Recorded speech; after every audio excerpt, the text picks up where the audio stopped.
A portion of the following footage contains human skeletal remains. Viewer discretion is advised.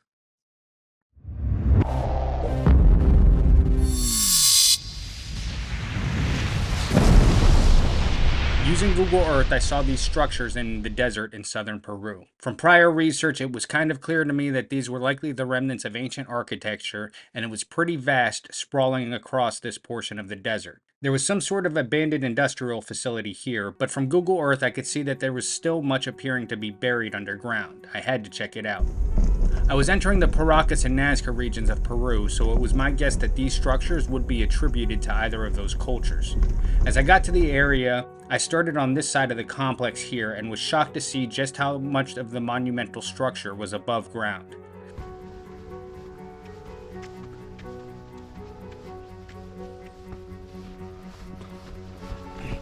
These were massive adobe bricks, and both the Nazca and Paracas cultures were known to have utilized this construction method, as the mixture of clay and water to make the bricks was well suited for the arid desert environment.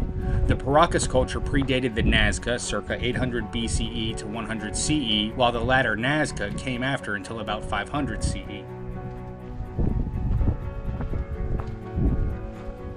Pieces of pottery, seashells.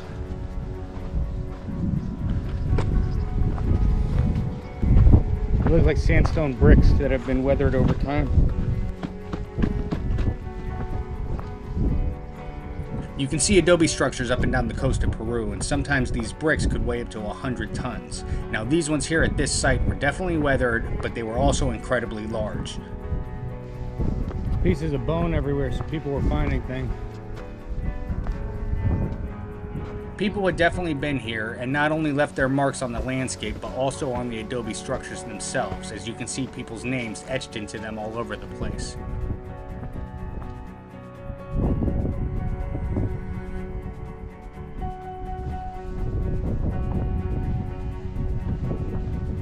I was finding seashells, bones, and pottery littered throughout the site. The presence of such a vast amount of seashells indicated either an incredibly rich and frequent trade network with cultures that lived along the coast, or that the sea itself was once a lot closer to this desert than it currently is. Clearly some windows here. Moving further into the complex, I started to make my way to this area here, which was consistent with the architecture we had just seen, except that the adobe bricks themselves seemed to be fairly smaller. Again, tons of pottery shards, seashell fragments, and remains.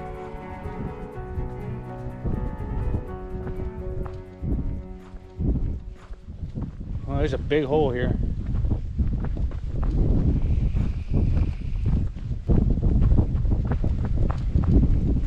What the hell? Oh my gosh, is this one big piece of ceramic? I've never seen anything like that before in my life.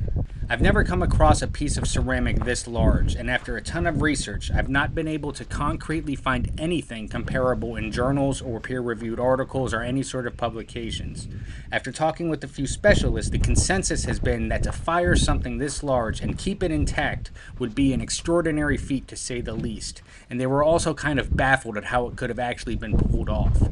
The fact that this is buried as far in as it is indicates that it likely dates back to the same cultural era of the surrounding architecture.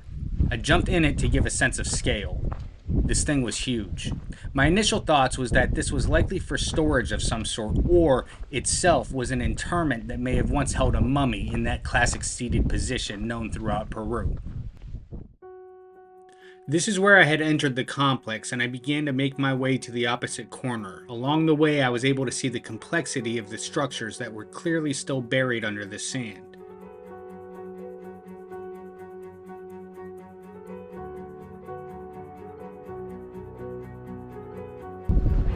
If you clear off enough, you can find the stones.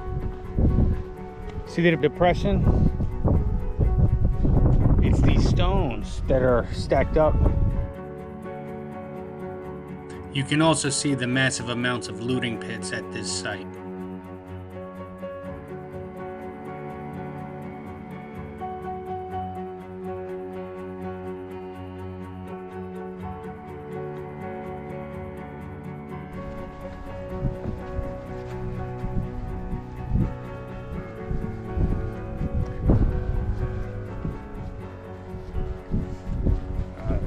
fit right there.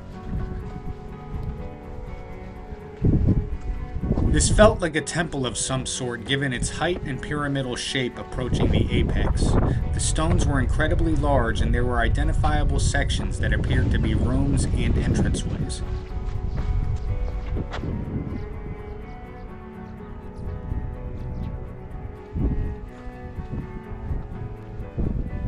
There was also a layer of thatch in a few places, which was very strange. However, in other locations I have explored, I came across similar layers that looters had clearly dug through.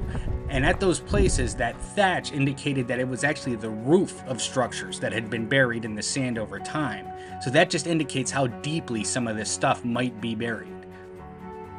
Along those lines, it was also clear to tell in several spots that there were adobe walls going into the sand that had yet to be excavated. There's structure all underneath here.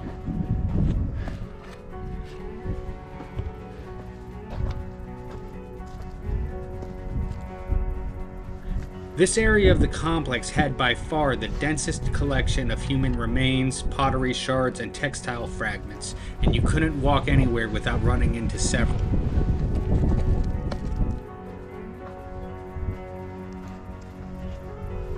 That and copious amounts of trash from whoever came digging for things.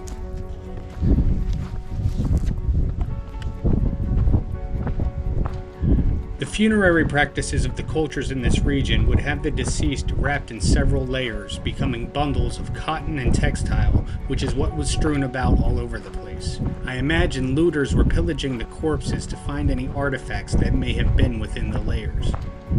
Amidst the debris was this primitive knitting tool, which was pretty awesome to find, and it made me think that unless it was exhumed from one of the burials, that it's likely people were living here, and this is perhaps an example of the mundane activities of habitation. Again, seashells were abundant everywhere. And I wasn't quite sure what to make of these bundles of thatch.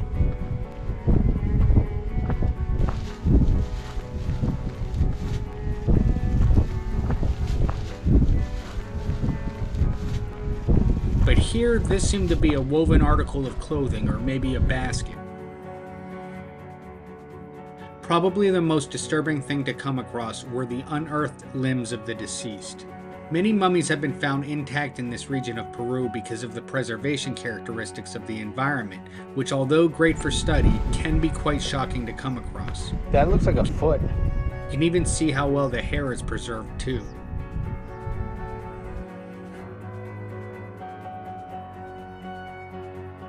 And right around this same area was a relatively intact skull which had subtle indications of being slightly elongated.